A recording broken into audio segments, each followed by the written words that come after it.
Welcome to everyone joining us for this deep dive. It's going to be a tough one, I'll be honest, Yeah, it's heavy stuff. but important. Today, we're not wading through research papers or statistics. Yep. Just one woman's story. One powerful story. Her name is Anahí, and she's sharing her experience with childhood abuse. And her path to healing, which is, incredible when you hear what she went through. Exactly. It's all based on an interview transcript, so we're really getting to hear her voice. Unfiltered. Anahí grew up in poverty in Mexico. Big family. And the abuse started young, like really young. 3 years old by her father. It's hard to even comprehend. And you can hear that confusion in Anahé's voice as she talks about it. That struggled to even understand what was happening to her. Yeah. And she doesn't hold back on the details. I mean, some of the things she describes, her father's words, his actions. It's chilling. Absolutely chilling. Makes you realize just how innocent a child is. And the absolute betrayal of trust. Totally. And what's even more heartbreaking is she tried to get help, reached out to her grandmother. You'd think that'd be the natural place to turn. Right. Family, protection, all that. But Nothing. her grandmother just dismissed it. Like it was nothing. It's almost worse than the abuse itself, you know? It's like being told your pain doesn't matter, that your experience is invalid. Exactly. And for a child especially.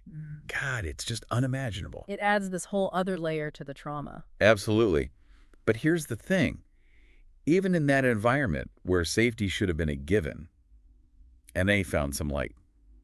Yeah, she talks about finding solace at her local church. And this woman named Betty. Yeah. Betty becomes this incredible force in her life. Almost like a surrogate mother figure, providing that safety and stability that was so missing at home. It was at church, too, that she had this school lesson about bodily autonomy. Oh, right. And that's when it really clicked for her. She realized what her father was doing was wrong. It's amazing how a simple lesson can have such a profound impact, especially for a child who's been manipulated, conditioned to believe it's normal. It's like a light bulb going off, you know? Totally. But even after that realization, Anahí kept quiet, Years. Years of silence. carrying that burden. Mm. But then something changed. She made the incredibly brave decision to speak out. And that's what we're going to dive into next, this incredible act of courage. And speaking out, I mean, that had huge repercussions. Oh, absolutely. It basically tore her family apart. Her siblings sided with their father. Can you imagine that? It's like a double betrayal, right? Yeah. You're abused by your father, then abandoned by the rest of your family. It just compounds the trauma, you know? It's like being told you're wrong for speaking up. Exactly. That your experience doesn't matter. And to have that come from your own siblings? Devastating. Absolutely So devastating. it really highlights how abuse can ripple through a family, Oh, for sure. Those unhealthy dynamics, the denial, Yeah. it can be so deeply ingrained. It can be easier to look away than to confront the truth. Absolutely. And for Anahí, it wasn't just about processing the abuse itself. Right. She was also dealing with this incredible sense of isolation, rejection from her own family. It's hard to fathom how anyone could move forward from that. But she did. She sought help. She went to therapy. Even hypnotherapy, right? Yeah, she mentions that. It's fascinating how that can help access those deeply buried memories. It sounds like she was really determined to heal, to reclaim her life. And she did. What's incredible is that she was able to forgive. Not just her father, but her mother, too. Forgiveness is such a powerful thing, especially in situations like this. It's not about condoning what happened. Right. It's about letting go of that anger, that resentment. Exactly. Freeing yourself from the pain of the past. And it's not like her journey ended there. Years later, she found out one of her half-brothers was also abusing children. Oh, wow. Yeah, it's like this horrifying echo of her own experience. That when she tried to intervene. Same story. Denial, protection, the family closing ranks. It's almost like history repeating itself. Those cycles of abuse are so hard to break. They really are.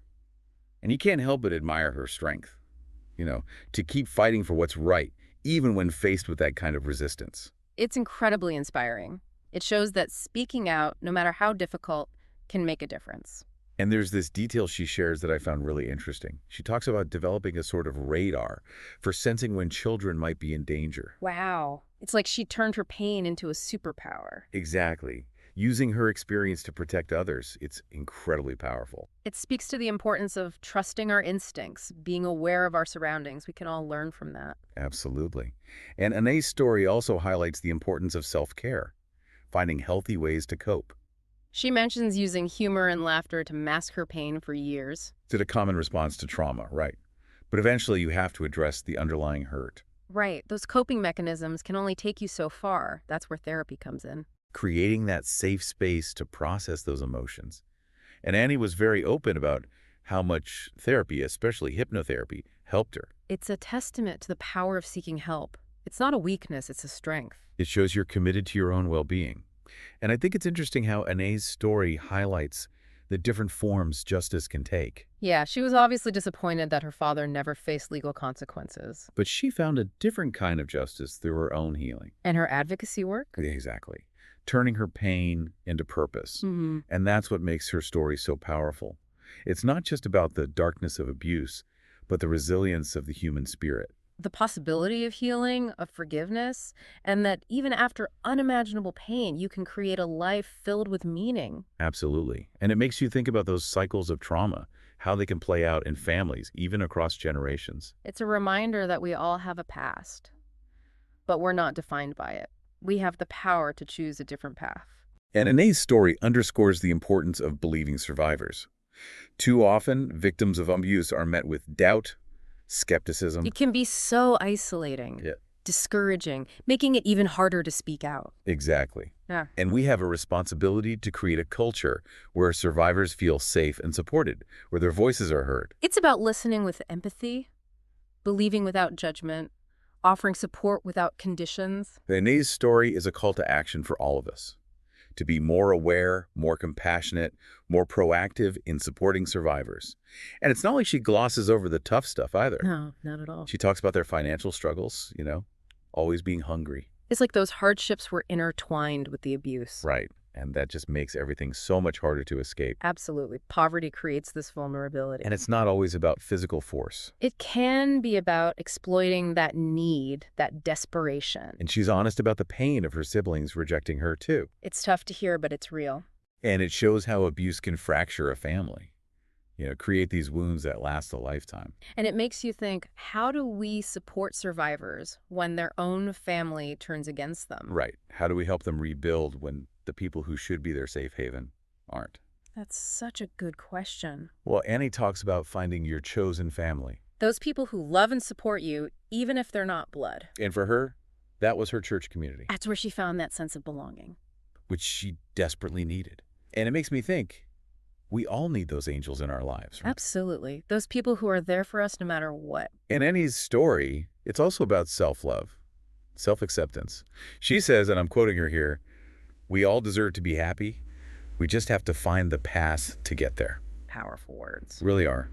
It's about taking control, choosing happiness even after trauma. It's not just about processing the past, but building a future where you feel safe, loved, worthy. And it's a reminder that healing isn't a straight line. Oh, definitely not. There will be setbacks, moments of doubt. But what's important is to keep moving forward, one step at a time. What really sticks with you from Anna's story?